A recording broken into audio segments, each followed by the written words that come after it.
ॐ नमः सिद्धेभ्यः। ॐ नमः सिद्धेभ्यः। ॐ नमः सिद्धेभ्यः। मोक्षमार्गस्य नेतारम् भीतारं कर्मभूव्रतां ज्ञातारं विश्वतत्त्वानां वन्दे तद्गुणलब्धये वन्दे तद्गुणलब्धये।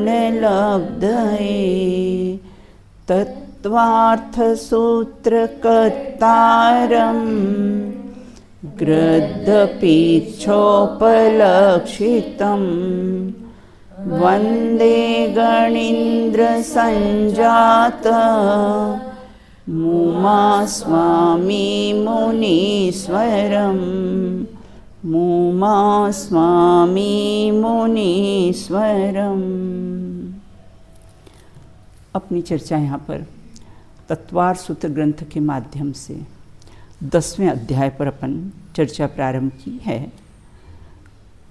पूर्व में हमने चर्चा की थी कि कर्म का अभाव कितने प्रकार से होता है, कर्मों का अभाव कितने प्रकार से होता है।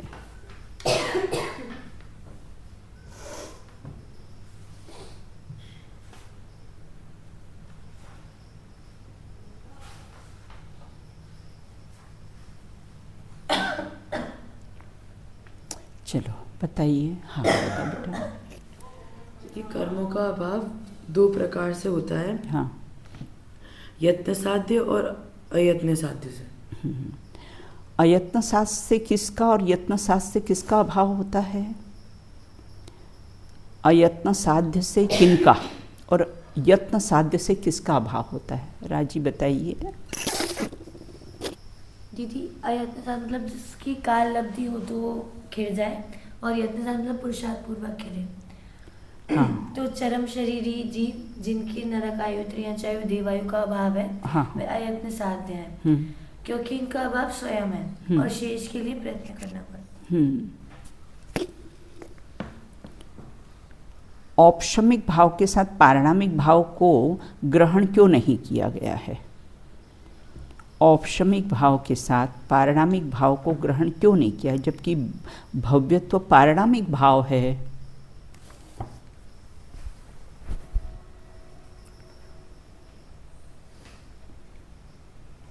हाँ, अदिति बताइए। दीदी, इसमें ऐसा लिया है कि जो पारिणामिक भावों में सिर्फ भव्यत्व भाव का ही नाश होता है, क्योंकि अब भव्यत्व का नाश हो सकता, क्योंकि जिन्हें मोक्ष की प्राप्ति हो सकती है तो वो अभावी हो ही नहीं सकते, तो इसलिए सिर्फ भव्यत्व भाव का नाश होता है। अन्य जीवत्व, स्वतत्व, वस्तुत्व आदि भावों का क्षय नहीं होता, क्योंकि इनका क्षय होने से जीव के शून्यत्व का प्रसंग हो जाएगा, इसलिए मात्र भव्यत्व भाव को ही ग्रहण किया। बहुत बढ़िया।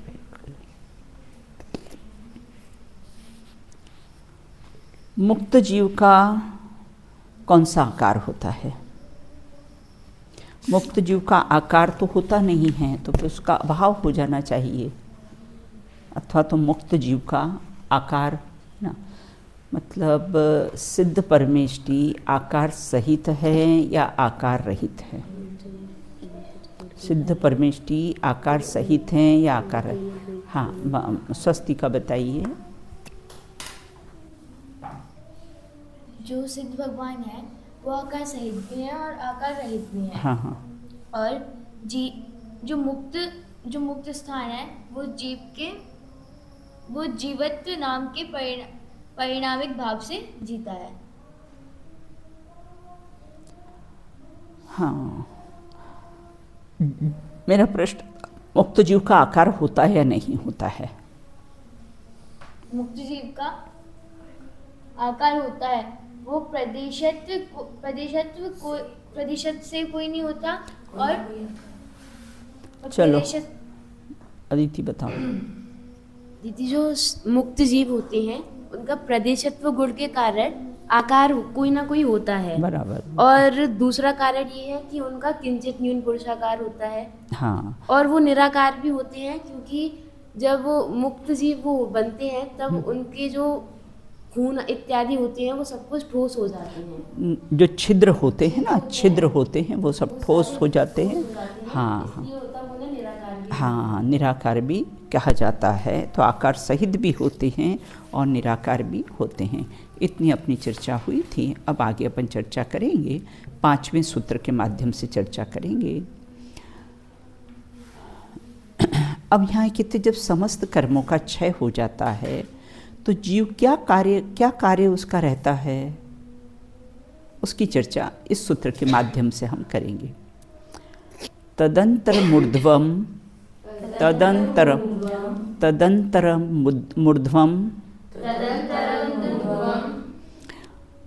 गच्छत्या लोकांतात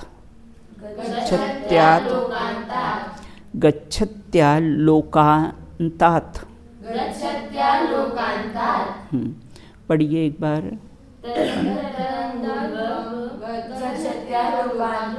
एक साथ बोलिए सब।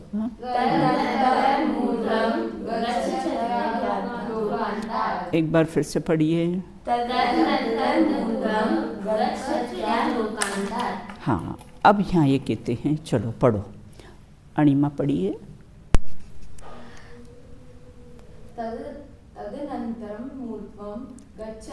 लोकांतात। हाँ बराबर, बिल्कुल। चलो अदिति आप पढ़िए। तदनंतर मूर्धम गच्छत्या लोकांतात। अब यहाँ ये कहते हैं कि तदंतर है ना, अर्थात कैसा है, तुरंत, अंतर है ना। तदंतर, अंतर मतलब अंतर रहित। तद मतलब कौन, बोले वो मुक्त जीव। तद मतलब कौन, बोले वो मुक्त जीव हैं, है ना, उनकी यहाँ पर चर्चा है ना। और वो के फिर अंतर मतलब अंतर रहित होता है ना, उसमें अंतर नहीं होता है। और फिर क्या करते, ऊर्ध्वम, संधि विच्छेद करेंगे ना, तद अंतर मूर्ध्वम, 3 शब्द आए हैं इसमें। तद अर्थात कैसा है, वह मतलब कौन, सिद्ध परमेष्टि। और अंतर मतलब उनका अंतर नहीं होता है। और क्या करते हैं, मूर्ध्वम, ऊर्ध्वलोक, उसका संधि विच्छेद करके तो ऊर्ध्वम हो जाएगा। तो वो ऊर्ध्वलोक में क्या करते, गच्छत्या, अर्थात कैसे हैं, गमन करके, है ना। गच्छत्या मतलब गमन करके क्या करते हैं, लोकांतात, लोक के अंत। लोकांतात मतलब लोक के अंत। अंत मतलब अग्रभाग तक कैसा है, जीव चला जाता है। अलोकांत, अगर इसका अपन संधि विच्छेद करिए, अलोकांत मतलब लोक के अंत पर्यंत। तो मुक्त होने पर जीव क्या करता है, लोक के अंत में जाकर कैसा ऊपर चला जाता है। यहाँ से गए ना, ये तनुवात वलय है ना, और यहाँ से निकले और यहाँ जाके कैसे अंत, ये लोकांत आ गया है ना। और इसके ऊपर समझो कि अलोकाकाश हो गया है ना। तो और ये लोक है, ये लोकाकाश, और इसके ऊपर अलोकाकाश। तो यहाँ पर से जाकर मुक्त जीव जब सीधा जाता है तो उस समय का अंतर नहीं होता है ना। समय का अंतर तो अगर यहाँ 10 बजे अगर यहाँ से चले हैं तो ठीक 10 बजे ही यहाँ जाकर कैसे होंगे, स्थापित हो जाएंगे, विराजमान हो जाएंगे। उनमें कोई अंतर नहीं रहता है, क्योंकि काल की सबसे छोटी इकाई समय होती ना, तो उसमें कोई समय का कैसा है, कोई अंतर नहीं होता है। तो कर्मों का क्षय होने के बाद जीव कहाँ जाता है, समस्त कर्मों का क्षय होने के बाद मुक्त जीव क्या करता है, अंत भाग पर्यंत कैसा होता है, ऊपर जाता है। और मतलब जैसे है ना, अन्य दिशाओं में नहीं जाता है, सीधा तीर की भांति है ना, सीधा तीर की भांति के साथ ऊपर जाता है। बिल्कुल। अब कर्मों का क्षय होते ही जीव की कौन सी 3 अवस्थाएं होती हैं, एक साथ होती है, उसमें भी काल भेद नहीं है। शरीर का वियोग, जो परमावतारिक शरीर था उसका वियोग सिद्ध गति तथा लोक के अंत की प्राप्ति, 3 बातें हुई ना। शरीर का वियोग हो गया और सिद्धमान गति मतलब गमन किया यहाँ से, और लोक के अंत में जाके कैसे हैं विराजमान हो जाते। ये तीनों अवस्थाएं एक साथ होती है, इसमें कोई कैसा है समय भेद नहीं है, काल भेद इसमें होता नहीं है। अब सिद्धशिला कहाँ पर है? देखो ये 45 लाख योजन का मध्यलोक है ना, और 45 लाख योजन के ऊपर सिद्धशिला है ना।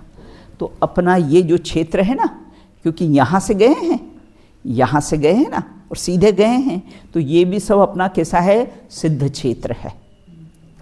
तो कहते हैं सिद्धशिला कहाँ पर है? 2 है ना, सर्वार सिद्धि विमान। देखो 200 कोस का 1 योजन, ये तो कृत्रिम को मापने का नाप है, और 2000 कोस का 1 योजन ये अकृत्रिम को नापने का कैसा है माप है। जैसे हम दूध किससे हैं? लीटर से मापते हैं, कपड़े किससे हैं? मीटर से मापते हैं। तो यहाँ ये कहते हैं सर्वार सिद्धि विमान से 12 योजन ऊपर ना, सर्वार सिद्धि विमान से अपन मैप लगा है ना ऊपर ना, 3 लोक का जो मैप लगा है उसमें सर्वार सिद्धि है ना, अनुत्तर 5 अनुत्तर विमान है ना, उसमें जो सर्वार सिद्धि विमान से कैसे 12 योजन ऊपर है ना, और 8 योजन मोटी, 1 राजू पूर्व पश्चिम तथा 7 राजू उत्तर दक्षिण। उत्तर ऐसा है ना, पुरुषाकार है, ये ऐसा है 7 राजू है ना, और ऐसा 1 राजू ऊपर से। तो एक ईसत प्रागभार नाम की 8वीं पृथ्वी है। प्रागधार नाम की कैसी है 8वीं पृथ्वी है, जिसके ऊपरी अंतिम ऊपरी भाग में बीचों बीच मनुष्य लोक प्रमाण 45 लाख योजन का समतल, समतल मतलब समान अर्धगोलाकार सिद्धशिला है। अर्धगोलाकार क्यों कहा है? अर्धगोलाकार नहीं है राजी, है ना। तो अर्धगोला क्योंकि देखो मैंने एक कटोरी को यहाँ पर उल्टी रखा है ना, तो आप इस साइड से देखोगे तो आपको ऐसी अर्धचंद्राकार दिखेगी ना। ये मैंने कटोरी रखी तो इधर से देखोगे तो आपको कैसी दिखेगी? अर्धचंद्राकार दिखेगी। वो तो त्रस्त नाड़ी में जिस प्रकार से अंगूठी में नगीना जड़ा होता है, उसी प्रकार वो त्रस्त नाड़ी में कैसी है वह सिद्धशिला है। आप ऊपर जाके मैप में देखना, राउंड गोल रेड कलर की बनी हुई है ना। तो समतल अर्धगोलाकार सिद्धशिला है बिल्कुल ना। तो कैसे और कैसे हैं, एक में एक इसी स्थान से गए ना, फिर दूसरा इसी स्थान से जाएगा, तीसरा इसी स्थान, तो एक में एक कैसे स्थापित होते जाएंगे। शिखर जी जाते ना तो एक ही स्थान से कोड़ा कोड़ी कोड़ा कोड़ी कोड़ा कोड़ी कैसे हैं सिद्ध परमेष्टि गए हैं। कैसे रहते हैं? जैसे टेंट हाउस में चेयर रहती ना, स्पेस उतनी स्पेस, लेकिन वो टेंट हाउस में एक के ऊपर एक के ऊपर एक कैसी है रहती। उसी प्रकार एक में एक राजे। और यहाँ पर वो तनुवात वलय का है ना, इसको तनुवात वलय कहते। तनुवात के अंत सहायक हो, सब सिद्ध नमो सुखदायक हो। तो इसे तनुवात वलय के ना अंत में अष्टम भूमि है ना, और सिद्धालय में ना, और कैसे जैसे बलून अपन ने यहाँ से छोड़ा ना तो छत पे जाकर कैसा लग जाएगा, उसी प्रकार से यहाँ जाके तनुवात वलय के अंत में जाके कैसे हैं विराजमान हो जाते हैं। स्फटिक मणि, वो जो सिद्धशिला है ना स्फटिक मणि की है ना, और कैसे 6 महीने 8 समय में 608 जीव जाते थे, जाते हैं और जाते रहेंगे। ये क्रम कभी भंग होगा ही नहीं। तो अदिति को प्रश्न हुआ कि दीदी अपन क्यों पुरुषार्थ करें, एक न एक दिन अपना नंबर भी आ ही जाएगा, क्योंकि 6 महीने 8 समय में 608 जीव सब जा ही रहे हैं, तो एक न एक दिन अपना नंबर तो आ ही जाएगा बिल्कुल, है ना। तो अपन क्यों प्रयत्न पुरुषार्थ करें? अगर ऐसी भावना है तो फिर कभी नंबर आएगा ही नहीं, है ना। हाँ, पांचों समवाय से काम होता है ना, तो पांचों समवाय मिलने पर ही कैसा है, कार्य होता है। तो इस प्रकार से यहाँ ये कहते हैं। अब अगला अपना छठा, पूर्व प्रयोगाद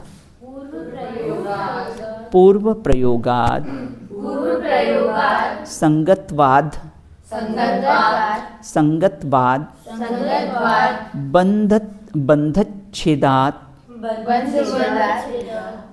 बंधच्छेदा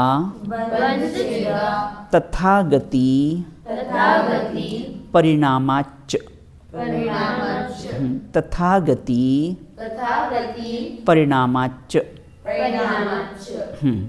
फिर से एक बार पढ़ते हैं। पूर्व प्रयोगाद संगतवाद बंधच्छेदा तथागति परिणामाच्च। चलिए पढ़िए। हाँ,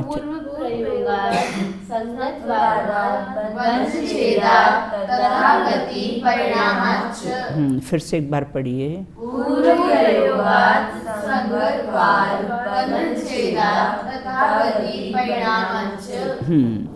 अब यहाँ ये कहते, चलो राजी पढ़ो। पूर्व प्रयोगात संगतवाद बंधच्छेदा तथागति परिणामाच्च। चलो पढ़ो बेटा। पूर्व प्रयोगात संगतवाद बंधच्छेदा तथागति परिणामाच्च। अब कहते पूर्व प्रयोग, मतलब पूर्व के प्रयोग से। संगतवाद मतलब संग रहित होने पर, मतलब असंग, अगर उसका संधि विच्छेद करेंगे तो असंग होने पर। और कैसे बंधच्छेदात मतलब बंध का नाश होने पर, जो कर्म का बंध था उसका नाश होने पर क्या होता है, तथागति, है ना, अर्थात जो गति होती है ना, वो कैसी है, ते परिणामाच्च, अर्थात कैसे गति परिणाम से कैसा होता है, ये ऊर्ध्वगमन कैसा है, कर जाता है ना। तो अपना यहाँ प्रश्न है कि कैसा है यह जीव ऊर्ध्वगमन क्यों करता है, क्या कारण है ना, जीव ऊर्ध्वगमन क्यों करता है, उसका क्या कारण है ना। तो उस प्रश्न के उत्तर में ये छठवें सूत्र का जन्म हुआ है। यहाँ कहते पूर्व प्रयोग से, है ना, संग के अभाव से दूसरा कारण, तीसरा बंधन के टूटने से ना। अब क्या हुआ, गमन करने का स्वभाव होने से मुक्त जीव ऊर्ध्वगमन करता है। चार बातें उन्होंने बताई है। जीव ऊर्ध्वगमन क्यों करता है ना। हमने कोई यहाँ से चीज़, देखो अग्नि हम जलाते ना तो किसी ऊपर जाती है, और अगर पानी को जब कोई डालो तो नीचे जाता है। उसी प्रकार यहाँ कहते ऊर्ध्व जीव, जो ये जीव ऊर्ध्वगमन क्यों करता है। एक तो पहला कारण उन्होंने पूर्व प्रयोगात, उसके सब उदाहरण बेटा आने वाले हैं, है ना। पूर्व प्रयोगात मतलब पूर्व में, जैसे कुम्हार चाक बनाता है ना, फिर क्या करता है ना, कि उसको एक बार घुमा देता है फिर घूमता रहता है। हम जो बचपन में हमने वो लट्टू चलाते थे ना, भौरी जिसको बोलते थे बेटा, है ना, हाँ बस उसको एक बार, अब आजकल तो ऐसे करने वाले, हमारे समय में ऐसा लपेट देते थे रस्सी से उसको, फिर है ना ऐसा करके ऐसा फेंकते थे, तो फिर वो एक बार करा ना तो वो फिर क्या होती थी, अपने आप घूमे। पूर्व प्रयोग से फिर कैसी है, अपने आप कैसी है, घूमती रहती है। ऐसे कुम्हार का चाक भी होता है ना, एक बार घुमा देता है फिर कैसा है, घूमता रहता है। बिल्कुल हाँ। अपने यानी झूले देते हैं तो एक बार घुमा देते तो फिर घूमते रहते हैं। तो ये पूर्व प्रयोग से, है ना। और फिर कैसे संग का अभाव हो गया है, संग मतलब कर्मों का, है ना। ऊर्ध्वगमन क्यों करता है, संग मतलब कर्मों का अभाव होने से और बंधन के टूटने से। अब कर्म का बंधन कैसा है, सब टूट गया है, वैसा गमन करने का स्वभाव है जीव का। जैसे अग्नि की शिखा का ऊर्ध्वगमन करने का स्वभाव है ना, ऐसे जीव का भी ऊर्ध्वगमन करने का स्वभाव है। बिल्कुल। और स्वभाव होने से ये क्या करता है, मुक्त जीव ऊपर चला जाता है। बिल्कुल। सो अच्छे, देखो अच्छे मार्क्स तो जिसके अच्छे मार्क्स हैं तो उसने पूर्व में पुरुषार्थ किया है, इसी कारण उसके अच्छे मार्क्स कैसे हैं आते हैं, और जिसने पूर्व में पुरुषार्थ नहीं किया हो उसके कैसे मार्क्स अच्छे नहीं आते हैं। पूर्व प्रयोग पद का सूत्र में क्या अर्थ लिया हुआ है ना, जैसे रोटी बनाई है ना, और बस फिर क्या हुआ, ऐसा ऐसा करते हैं ना, फिर हाथ अपने आप कैसा है ऐसा ऐसा इधर उधर देखते हुए भी वो बन जाती है। तो पूर्व प्रयोग मतलब पहले किया हुआ मोक्ष का पुरुषार्थ प्रयत्न उद्यम से, पूर्व प्रयोग मतलब पहले, जैसे महावीर के जीव ने सिंह की पर्याय में पूर्व में पुरुषार्थ किया था ना, तो उस पुरुषार्थ से कैसा है वो ऊर्ध्वगमन उसका हो गया है। तो यहाँ पूर्व प्रयोग से मतलब पहले उसने पुरुषार्थ किया मोक्ष का, पहले उस बालक ने एग्ज़ाम्स के लिए खूब पढ़ाई की है, इसके कारण उसके अच्छे मार्क्स आए, पूर्व में प्रयोग किया बिल्कुल है ना। तो इसलिए कैसा है अब है ना 12th में स्टार्टिंग से ही पढ़ाई करना। हम भी बचपन में थे ना, जब रिज़ल्ट आता नहीं अब इस क्लास में प्रारंभ से पढ़ाई करेंगे, तो शुरू में थोड़ा सा पुरुषार्थ जागृत होता है, फिर डाउन हो जाता है, फिर वापस पुरुषार्थ कैसा है हो जाता है। तो इस प्रकार से यहाँ ये कहते हैं कि पुरुषार्थ मतलब स्वभाव, पुरुषार्थ में क्या लेना बेटा, वो स्वभाव सन्मुखता का पुरुषार्थ, उसका नाम है कैसा पूर्व प्रयोगात है ना। अब आगे कहते हैं आविद्ध कुलाल चक्रवत, आविद्ध कुलाल चक्रवत व्यपगत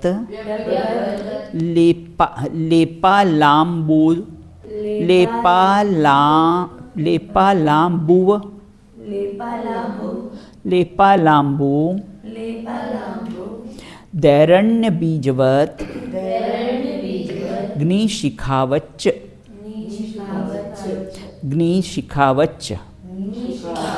मतलब वो अग्निशिखावच्च हो जाएगा है ना, उसका अपन संधि विच्छेद करेंगे। ये तो क्या है हम अभी पढ़ना सीख रहे हैं ना, इसलिए तोड़ तोड़ के, नहीं तो कंटिन्यू लेपालाम्बुदैरण्य बीजवद ग्निशिखावच्च ना, पढ़िए कंटिन्यू में पढ़ो इसको, लेपालाम्बुदैरण्यवद बीजवद हाँ ग्निशिखावच्च ना। आविद्ध कुलाल चक्रवत व्यपगत लेपालाम्बु दैरण्य बीजवत ग्निशिखावच्च, पढ़िए। आविद्ध कुलाल चक्रवत व्यपगत लेपालाम्बु दैरण्य बीजवत ग्निशिखावच्च। हाँ व्यपगत है वो, व्यपगत है ना, व्यपगत व्यगत, आप में व्यगत लिखा है, मेरे में व्यगत लिखा है, आप में व्यगत लिखा है नहीं बुक में व्यगत लिखा है। अच्छा व्यपगत किसमें, आपके में व्यपगत है ना, वो व्यपगत है बेटा है ना, नया एडिशन में उसका सुधार आया है। चलिए पढ़िए एक बार इसको।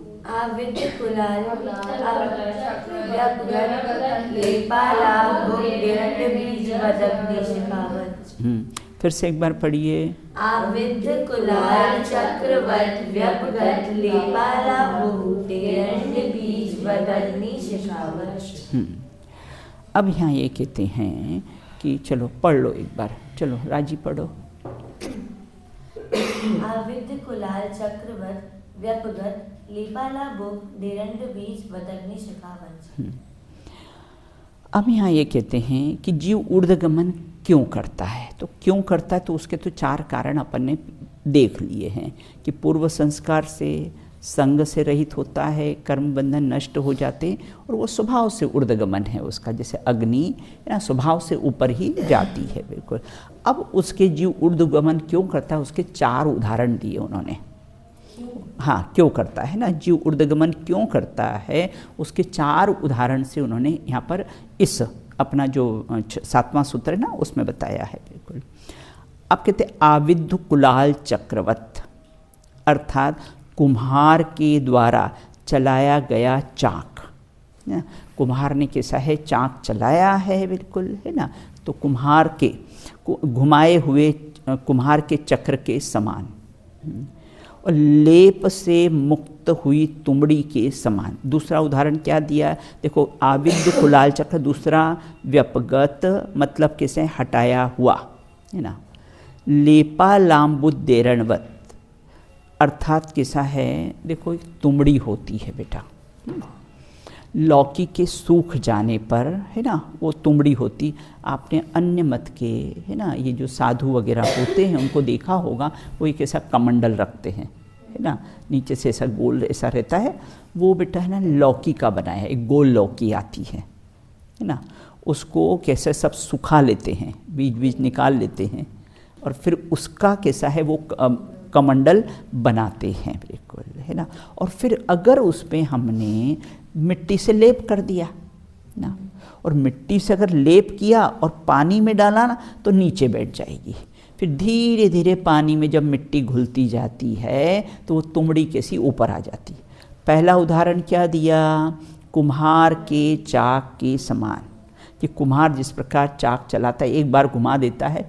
अपन ने बेटा बचपन में हम खेलते थे, आँख पे पट्टी बांध देते थे और ऐसा गोल गोल घुमा देते थे है ना, तो फिर कैसे वो 1 2 3 चक्कर उसके लगते रहते थे बिल्कुल। तो घुमाए हुए कुम्हार के चक्र के समान लेप, दूसरा उदाहरण दिया लेप से मुक्त तुमड़ी, तो समझ गए ना, लेप से मुक्त तुमड़ी है ना। हमने उस पर लेप लगाया मिट्टी का और पानी में डाल दिया, और पानी में डालने के बाद वो तुमड़ी का धीरे धीरे जब वो मिट्टी उसकी हटती जाती है तो वो ऊपर आ जाती है, जैसे लकड़ी ऊपर तैरती ना पानी के, ऐसे ऊपर तैरती है। दूसरा 2 उदाहरण ऊर्ध्वगमन के बेटा।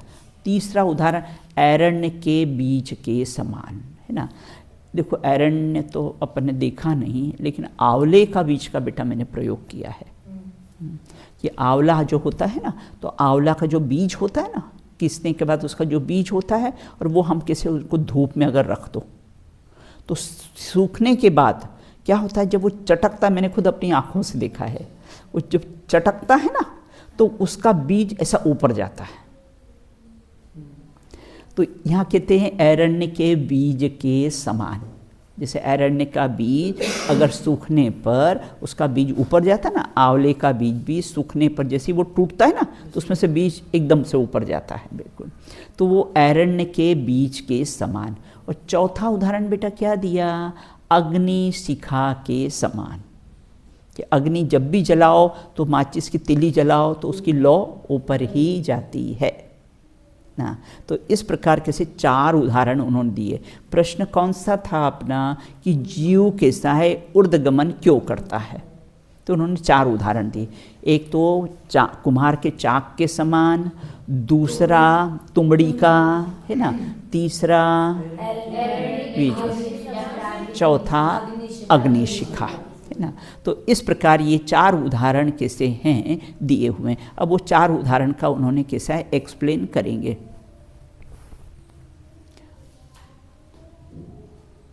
देखो 45 लाख योजन का ढाई द्वीप है। 45 संख्या किसकी है, 45 लाख योजन का ढाई द्वीप है। 45 लाख योजन की सिद्ध शिला है ना? और 45 लाख योजन का है ना सभी कैसे हैं, क्षेत्र हैं, और 45 लाख योजन का सिद्ध क्षेत्र है। एक सिद्ध दूसरे सिद्ध के बीच में गैप तो खाली रहती नहीं है। अशरीरी होने पर एक में एक रहने पर कोई बाधा आती नहीं है। सिद्ध क्षेत्र में कोई पाप होता नहीं है। तो पूरा अपना ढाई द्वीप भी तो देखो 45 लाख योजन का ढाई द्वीप, 45 लाख योजन की सिद्ध शिला, 45 लाख योजन का सिद्ध क्षेत्र।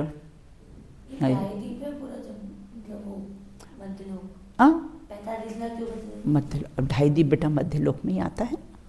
अपना जो ढाई द्वीप आता है, कौन से ढाई कौन से हो गए बेटा, हाँ हाँ नहीं समुद्र मत ढाई द्वीप बता, सिर्फ 2.5। हाँ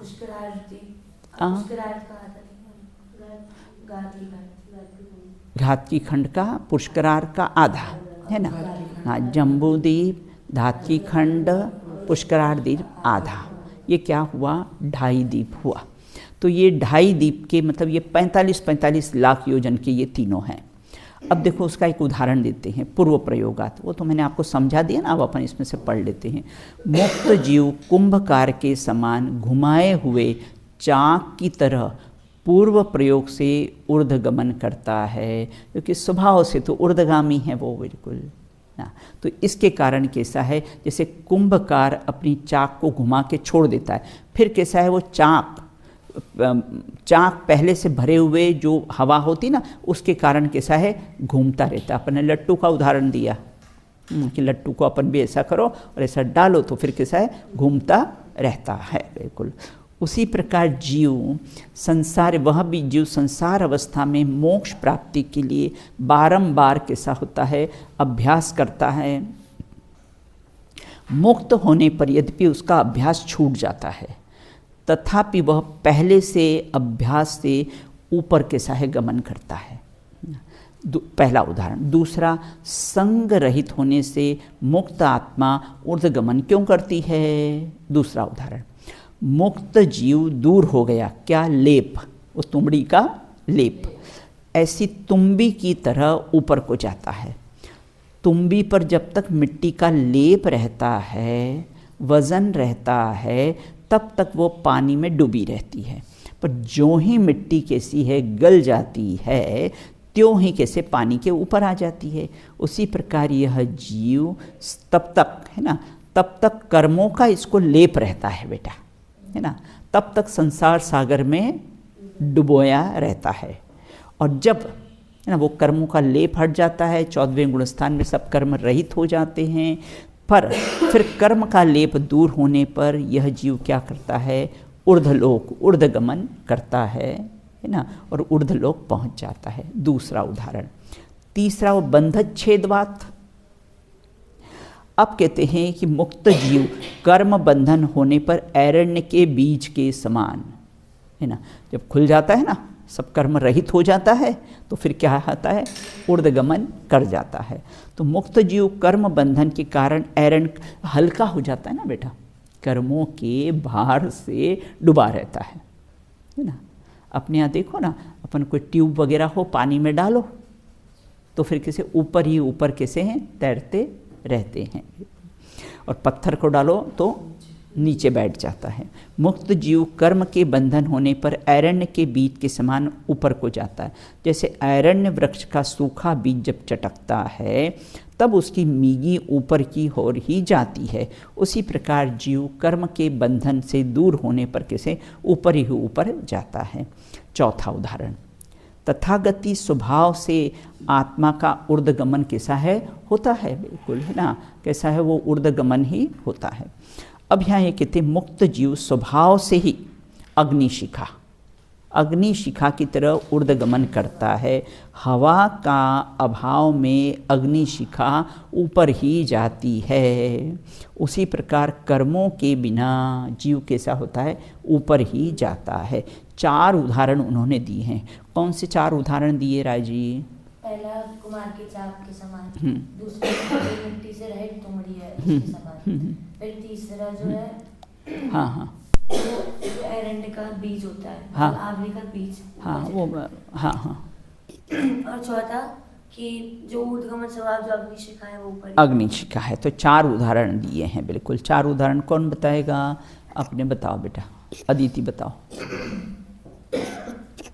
जी, सबसे पहला उदाहरण कि कुम्हार के चाक के समान, जब कुम्हार जब चाक को घुमा देता है, तो उसने पहले पूर्व में उसका प्रयोग किया, तो वह आगे चल के खुद से ही घूमने लगता है। एक उदाहरण सब सिद्धांत घटाओ।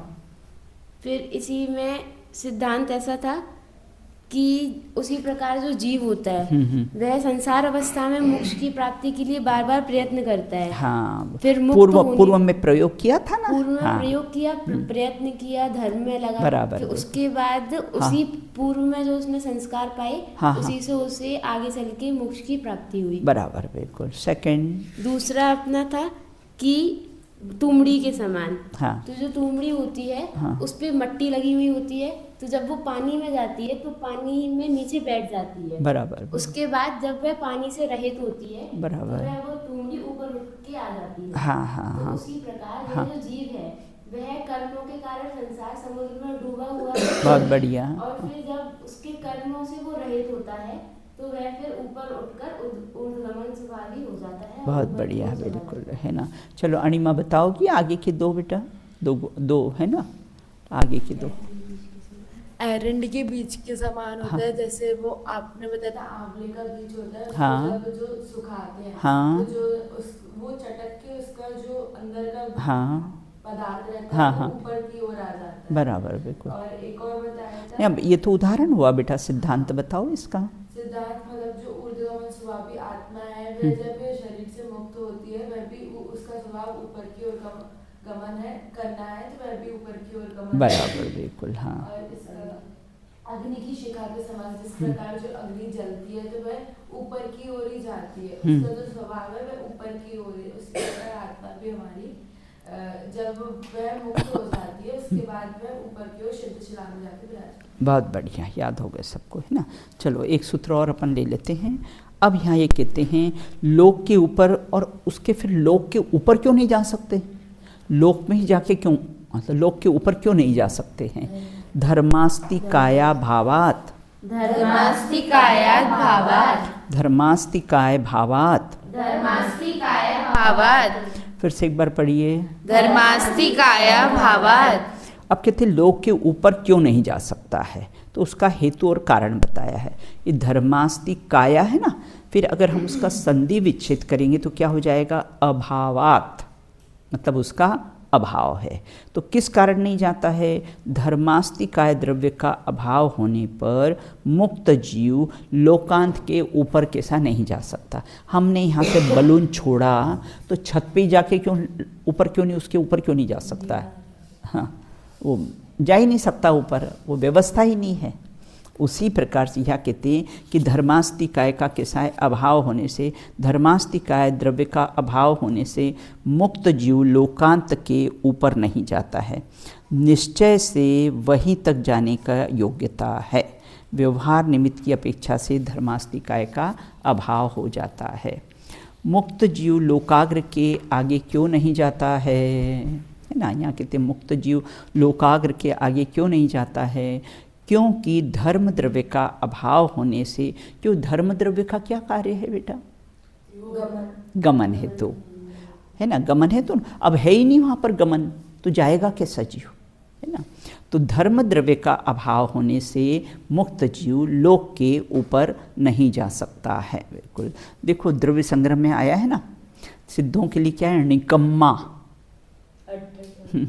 है ना। तो वहाँ कहते द्रव्य संग्रह में आया कि सिद्ध कैसे होते हैं, निकम्मे ना, कोई काम के नहीं। अभी लौकिक में किसी को निकम्मा कहें तो क्या कह दे वो, तुम होंगे निकम्मे, हम तो पुरुषार्थी हैं और यहाँ ये कह देते हैं निकम्मा, सिद्धों को निकम्मा कह दिया है ना। तो निकम्मा कह दिया है तो वहाँ निकम्मा का अर्थ पुरुषार्थ नहीं, तो ऐसा नहीं है बिल्कुल, है ना। तो अपने यहाँ पर ये कहते हैं कि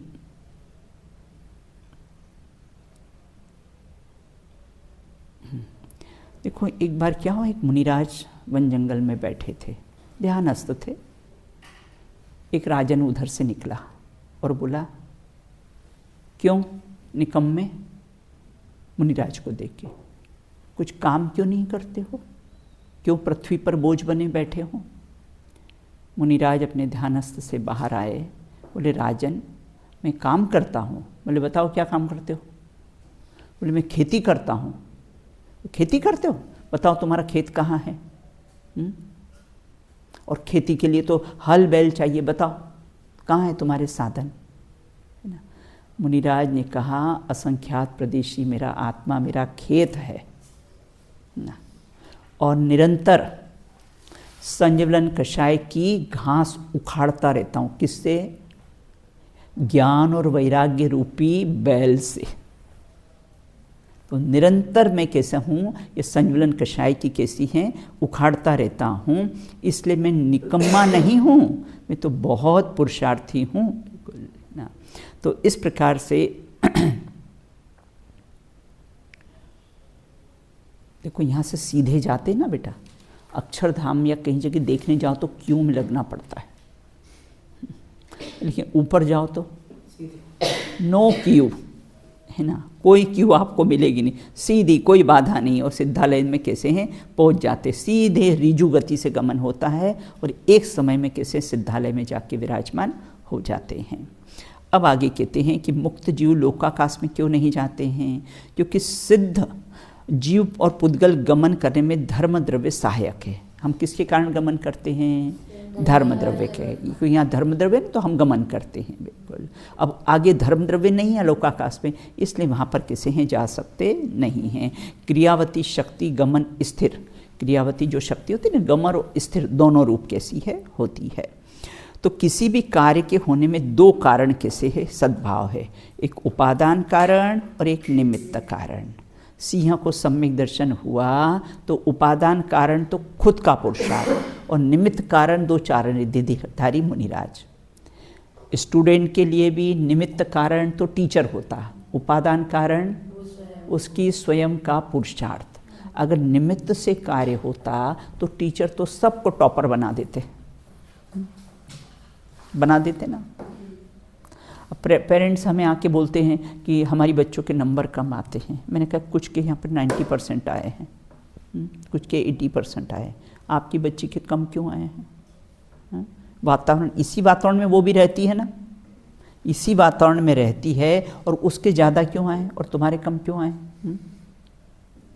तुमने मेहनत नहीं की, तुमने पुरुषार्थ नहीं किया, इसके कारण कम आया है ना। हमारा हॉस्टल पर कोई ब्लेम नहीं, हमारे कारण कोई का, हम तो बेटा पढ़ने के लिए बिठा सकते हैं, इससे ज़्यादा क्या कर सकते हैं?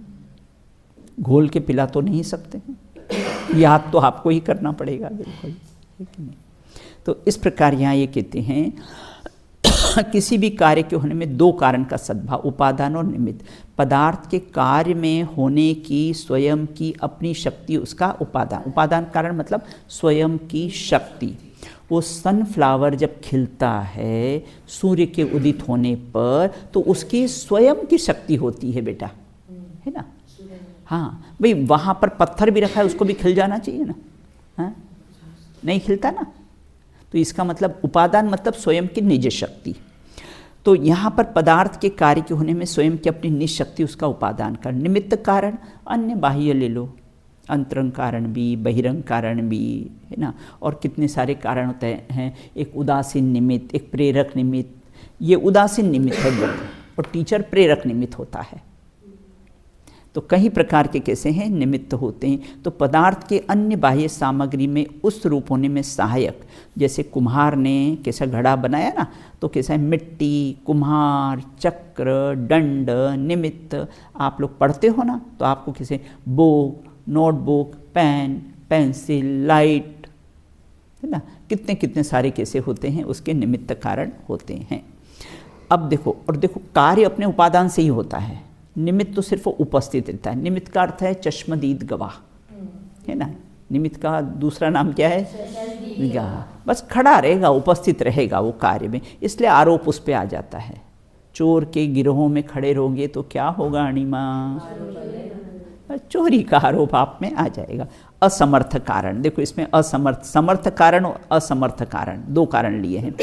प्रतिबंधक का अभाव होने पर उपादान निमित्त रूप दोनों प्रकार की सहकारी समस्त सामग्री कारण है।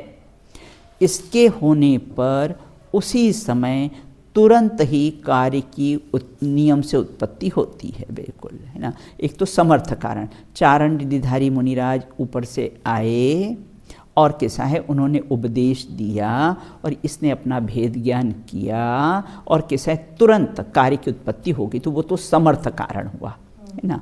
और एक असमर्थ कारण, उपादान निमित्त रूप भिन्न भिन्न प्रत्येक सामग्री अथवा कोई एक दो आदि कम सामग्री को कैसा है असमर्थ कारण कहते हैं, हाँ। जैसे दिव्य ध्वनि, अब दिव्य ध्वनि सब सुनते हैं, है ना, और मारीची ने उसका विरोध किया, है ना। महावीर का जीव बेटा भावी तीर्थंकर, और अपने को ऐसा लगता अपन तो उसकी बहुत बुराइयां करने लग जाए, है ना। गुरुदेव कभी बुराई नहीं करते थे किसी की, किसने कितना भी अपराध किया हो ना, सबको भगवान आत्मा देखते थे बोलो, और कहते थे हो सकता मेरे से पहले मोक्ष चले जाएं, ऐसा बोलते थे। अब मुक्त आत्माएं पूर्ण स्वतंत्र हो चुकी है, भाई इसने व्यभिचार किया, इसका कैरेक्टर लूज है, इसका ये है, उसका वो है, अपन कितने इल्ज़ाम लगा देते। अरे परिणाम बेटा एक जैसे रहते हैं क्या? नहीं रहते ना, पलट जाते परिणाम। आज का रावण कल का सिद्ध होगा। तो इसलिए कैसा है, किसी पर भी आक्षेप विक्षेप नहीं लगाना, सबको स्वभाव की दृष्टि से देखना। तो मुक्त आत्माएं पूर्ण स्वतंत्र हो चुकी, अब उन्हें बंधन कैसे संभव है? मुक्त आत्मा यद्यपि पूर्ण स्वतंत्र है, किंतु जीव द्रव्य के गमनादि क्रिया में उदासीन निमित्त धर्म द्रव्य का अभाव होने से लोकांत के ऊपर गमन नहीं कर सकती है। यह उसका किसान। और फिर क्या करते हैं बेटा सिद्ध? न ऊपर जाते हैं न नीचे आते हैं, बिल्कुल, है ना। और कैसे हैं? क्योंकि अगुर लघुत्व गुण के कारण, है ना, घटता न बढ़ता आत्मा एक रूप रहता सर्वदा। तो कैसे हैं? न ऊपर जाते हैं न नीचे आते हैं, और वहाँ जाके कैसे हैं? विराजमान हो जाते हैं, बिल्कुल। इस प्रकार से चर्चा की। शाम की क्लास लेकर अपन ये विषय आज समाप्त कर देंगे, तो अपना तत्वार सूत्र समाप्त हो जाएगा। पढ़ लीजिए आप सूत्र।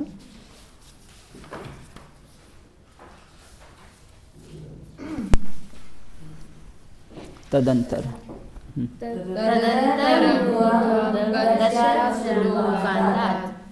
पूर्व प्रयोगात् संघवत्।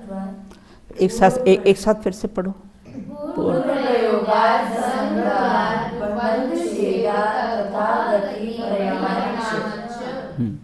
आविद्य कुलाल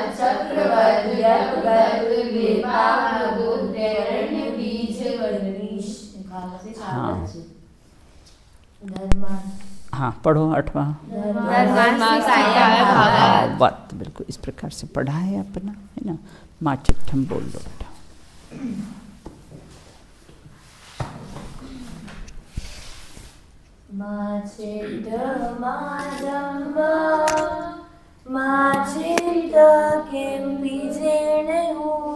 इथिरो आत्मात्मनिरदो इनमेव परम हवेजानम्। बोलिए अनंत अनंत चित्त परमेश्वरी भगवंतों की जय हो। नित्य बोधवी द्वादशांगमय जिनवाणी माता की जय हो। हस्ती की मस्ती में मस्त रहने वाले समस्त वीतरागी संतों की जय हो। अंतिम शासन नायक भगवान महावीर स्वामी की जय हो। अहिंसामयी जैन धर्म की जय हो। आचार्य ग्रंथ पिच उमा स्वामी द्वारा प्रेरित तत्वार सूत्र जी नामक महान ग्रंथ की जय हो। एक साथ बोलिए जय जिनेंद्र, जय जिनेंद्र।